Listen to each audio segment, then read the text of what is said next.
তামিলনাড়ুর উপকূলে যে ঘূর্ণিঝড় ফেঙ্গাল বঙ্গোপসাগরের গভীর নিম্নচাপের কারণে তৈরি হয়েছে এবং তাতে করে ওই এলাকায় যেভাবে অতি ভারী বৃষ্টিতে পর্যদস্ত তামিলনাড়ু এবং পন্ডিচেরির একাংশ হয়েছে,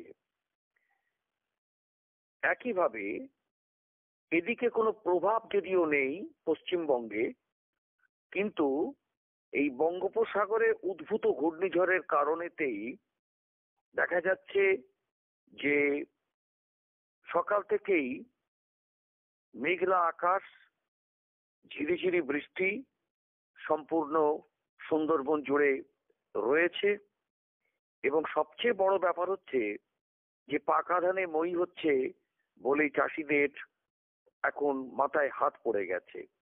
কেননা যেভাবে আকাশ গুমড়ো হয়ে আছে তাতে করে চাষিরা রীতিমতো সন্দেহের মধ্যে রয়েছে যে আগামীকাল আবার বৃষ্টি আসে কিনা। এদিকে দেখা যাচ্ছে যে পতনের কদিন পরে গাঙ্গেয় বঙ্গে ফের সামান্য মাথাচাড়া দিয়েছে তাপমাত্রা। তবে উত্তরের পাহাড় লাগোয়া জেলাগুলিতে পারদ এখনো নিম্নমুখী। আবহাওয়া দপ্তরের খবর অনুযায়ী আগামী কয়েকদিন কলকাতা সহ গাঙ্গেয় বঙ্গের সর্বনিম্ন তাপমাত্রা মাথাচাড়া দেবে, তারপরে ফের পারদ পতনের সম্ভাবনা আছে। আগামীকাল শনিবার কলকাতা সহ গাঙ্গেয় বঙ্গের একাংশে হালকা বৃষ্টির সম্ভাবনা আছে বলেও আবহাওয়াবিদদের একাংশ জানিয়েছেন। তো যাই হোক, এখন কলকাতার যে তাপমাত্রা সেটা কিন্তু সর্বনিম্ন ছিল 17.2 ডিগ্রি সেলসিয়াস এবং বৃহস্পতিবার যেটা এক লাফে সেটা বেড়ে গিয়েছিল 18.6 ডিগ্রি।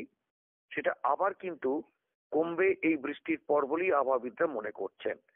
তবে আমাদের চাষিদের যে অবস্থা হয়েছে, যে চাষিরা যে ধান তুলতে গিয়ে তারা ধান সম্পূর্ণ তুলে নিতে পারেননি, তারা ধান তোলা এত তাড়াতাড়ি সম্ভব হয়নি, ধান সবে পাকতে শুরু করেছে। কিন্তু হঠাৎ আকাশের এইরকম অবস্থাতে তারা রীতিমতো এখন ধন্দেতে রয়েছেন যে আদৌ ধান ঘরে তুলতে পারবেন কিনা।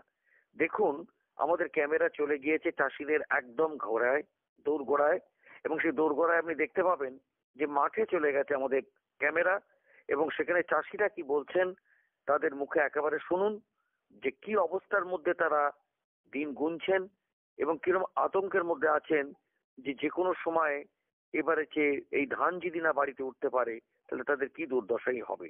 আসুন আমরা দেখে নিই, আমরা শুনে নিই। বিশাল যদি পোকা উপদ্রব হবে মনে হচ্ছে ধান আমরা ধান মাঠে থেকে যাবে, ধান নিয়ে বাড়ি যেতে পারবো না। আমাদের সারা বছরের খাওয়া দাওয়া খোরাকি এই ধান আর চাল, যদি মাঠে ধান না পাই বাড়ি নিয়ে যেতে তা আমাদের অবস্থা খুবই খারাপ, আমাদের না খেয়ে মরতে। সকাল থেকে বৃষ্টি হচ্ছিল, তো সকাল থেকে বৃষ্টি হচ্ছিল, মাঝে মাঝে এখন হালকা হালকা হচ্ছে, আর আকাশে এখনো মেঘ।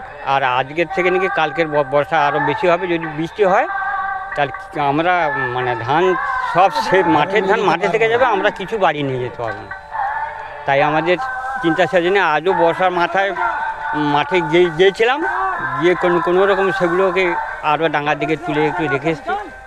জানি না বাড়ি সম্পূর্ণ নিয়ে যেতে পারবো কিনা। কি নাম আপনার? কালীপদ ভূঁইয়া। তো অনেকটাই বৃষ্টি হলে মাঠের ধান মাঠে থেকে যাবে, বউ বাচ্চা নিয়ে এসে ধান তুলতে হচ্ছে আমাদের।